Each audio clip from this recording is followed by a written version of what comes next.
Kaya sabi ko nga, kahit ano pang pagsubok sa ating buhay, huwag tayong susuko. Ako po ay isang mandirigma. Habang nasasaktan, lalong tumatapang. Anak ng teteng! Pilipinas, mag-isip ka. Bagong Corvette? Mas malakas na alyansa? Walang silbi kung mismong gobyerno natin ang nagpapahina sa depensa.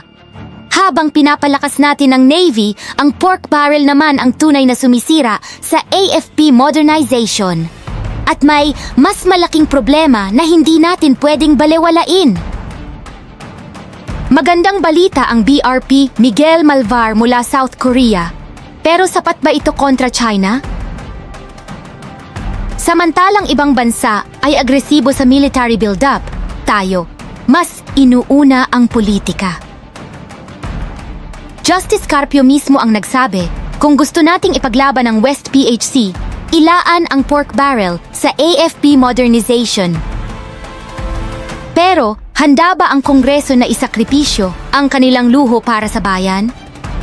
Pinapalakas natin ang alyansa sa Japan, Australia at US. Pero, paano kung biglang umatras ang Amerika? You're right now not in a very good position. You've allowed yourself to be in a very bad position, and he happens to be right about it. From the very beginning of the war. You're not in a good position. You don't have the cards right now. With us, you start having cards. Right now, you don't. You're playing cards. Trump mismo ang nagsabi kay Zelensky, "You don't have the cards." Kung ganito ang trato nila sa Ukraine, paano pa kaya tayo?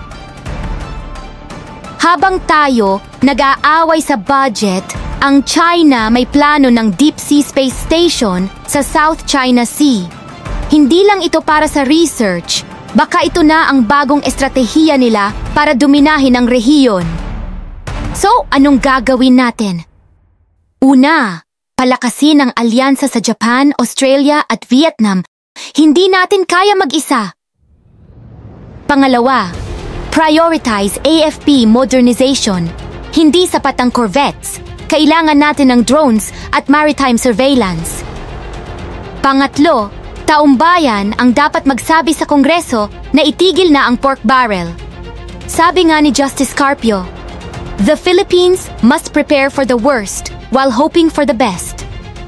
Pero, paano kung mismong gobyerno natin ang hindi seryoso sa depensa?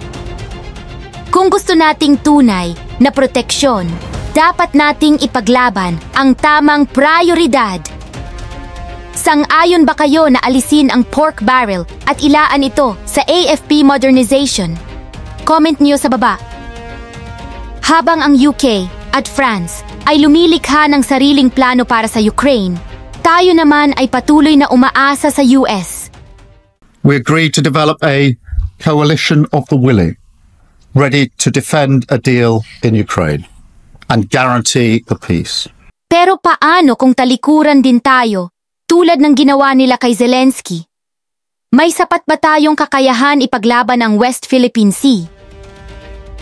Ang UK at France, nagpapakita ng leadership, palalakasin nila ang Europe kahit wala tulong ng Amerika.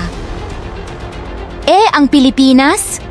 Umaasa lang sa Amerika. Kung gusto nating seryosohin ng mundo ang ating laban, dapat may sariling diskarte tayo. Dapat bang magkaroon ng mas matibay na military partnerships ang Pilipinas tulad ng UK at France? Comment nyo ang opinion nyo sa baba.